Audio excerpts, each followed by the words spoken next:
covering Colorado first on CBS News Colorado at 6. Frozen pipes, no hot water, even no heat. Those are the complaints coming from Breckenridge Ski Resort employees living in employee housing.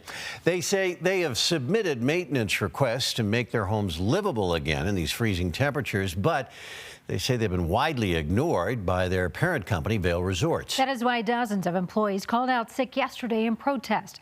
Your reporter in the mountains, Spencer Wilson, helped us break the news yesterday afternoon. And Spencer, since they were missing so many employees, I'm curious about what was the effect on the mountain.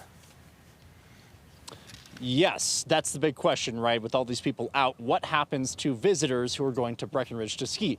I spoke with Vail Resorts earlier today. They said that a few lifts were closed, but they're still open. They were able to open 25 of 35 lifts total. And Vail Resorts said a few of those closures were actually just due to weather. Plus, Vail Resorts is able to backfill the people who did call out sick with other employees from other resorts here in Colorado, since they have so many. But employees say our reporting kicked the company into gear, and they're finally starting to see some of the improvements at their apartment complexes. The Terrace Apartments in Breckenridge house some of the Breckenridge Ski Resort employees, the folks who help keep the mountain running for guests visiting from the Front Range and beyond.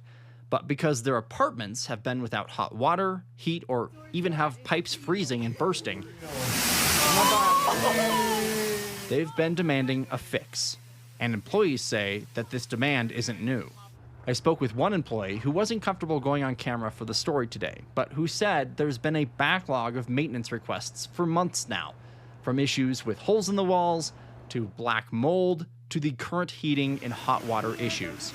Until now. We saw maintenance crews working at the Terrace Apartments both yesterday and today.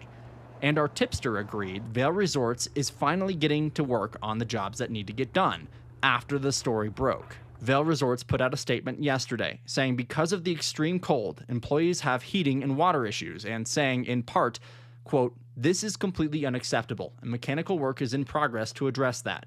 We have offered alternative lodging to every person on our team who is impacted, and we are waiving their housing fees for this time."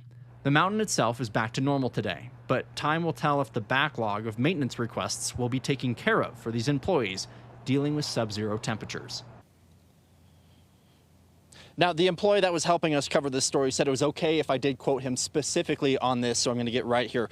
He said when they would submit a maintenance request, quote, "The least they could do is act like they cared, but they did not even do that for us."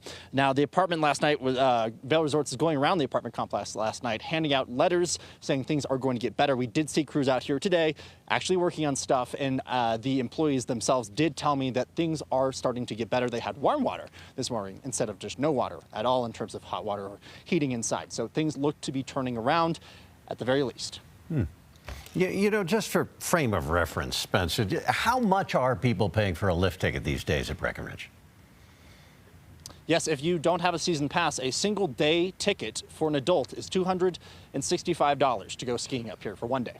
A lot of money. Spencer, thank you very much.